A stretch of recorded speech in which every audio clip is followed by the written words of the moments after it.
Hi everybody, Trevor Gold with Gold Computing, and today I'll be performing an unboxing and initial review of the Samsung Notebook 9.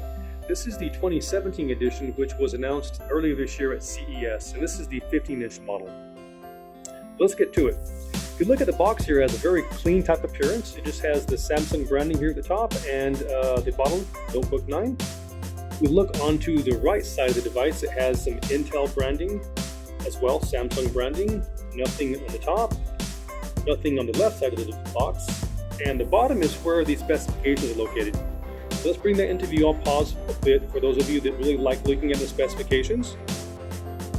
So some key points to mention here is this device ships with Windows 10 Home. The processor, the CPU, is an Intel Core i7-7500U.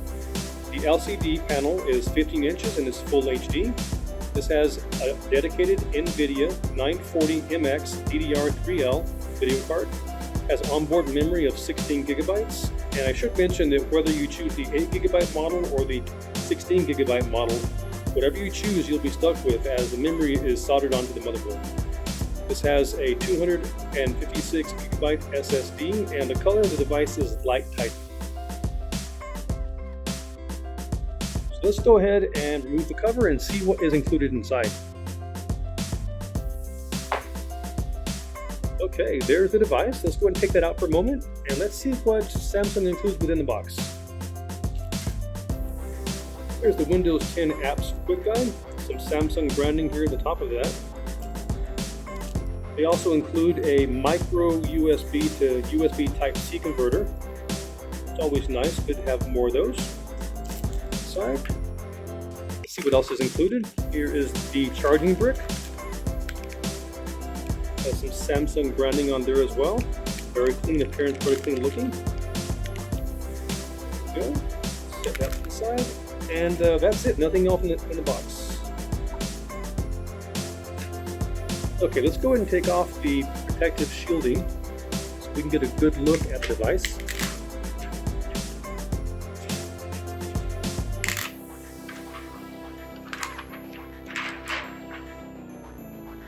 Okay, and here we go. There is the device. You'll see on the front of it, again, a very clean type appearance. It only has the Samsung branding, slightly reflective there in the light. If we turn it around, nothing on the back, or nothing of importance at least. So let's go ahead for size reference, but for those of you that are wondering how this compares to a MacBook Air, I've got a MacBook Air 13-inch disc here, and let's go ahead and put these together and see what the size comparison is. So if I hold those together, we'll see that the Notebook 9 is slightly longer, but that's expected because it has the 15-inch screen versus the 13-inch screen on the MacBook Air. If you look at all the other sides, all the dimensions are very similar. As far as how thick the device is, if you hold them together here, you'll see that they both start out about the same width, and the MacBook Air tapers down, whereas the Notebook 9 carries the same size pretty much throughout. Okay, let's go ahead and open the lid here. Let's see how the keys are laid out. So here's sort of an up-close look at the key layout. Gives you an idea of how far apart the keys are spaced. Here is the power button up here, the right-hand corner. There's a fingerprint sensor, which once you register a fingerprint, it will allow you to log in with a fingerprint versus a username and password. So that's very neat. So let's go ahead and compare that to what we see on the MacBook Air.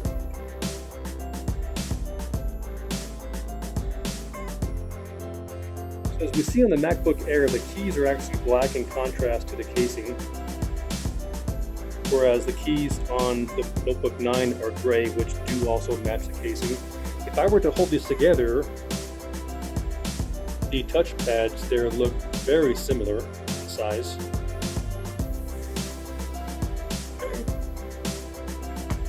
This display, although it has a very glossy type appearance now, I understand that once the device is powered on, it almost has a matte type appearance, which really helps with glare and that sort of thing in light. go ahead and close the device here, and let's go ahead and do a comparison of the ports that come available on the Samsung device compared to that of the Apple. On the right side of the device, there is a micro SD slot. There are two USB 3.0 slots and a full-size HDMI port. There you go. On the left side of the device, there is one more USB 3.0 port. There is the charging port, a USB Type-C port, which, as you can tell, you can also charge the device with a USB Type-C charger, which is very convenient, and the headphone jack. Now let's compare that with what we have on the MacBook Air. On the right side of the device, you'll see there's a full-size SD slot, there's a USB 3.0 slot, and a Thunderbolt port. Turn up to the left side, there is the charging port, another USB 3.0 port, and headphone port.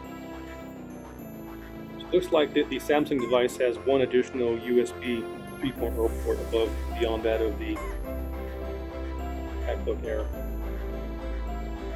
Okay, well, that is pretty much what I wanted to show and demonstrate in my unboxing and initial first impressions. I can tell you that the device does feel very good in hand. It's very light. I can hold it in the corner, and it's very easy to carry. It's only 2.73 pounds. I think compare that to the 13-inch MacBook Air, which I believe is closer to 3 pounds, and it has a smaller display.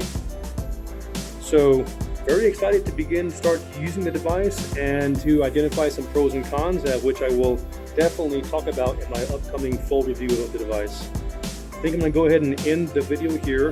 Thanks for watching, and see you next time.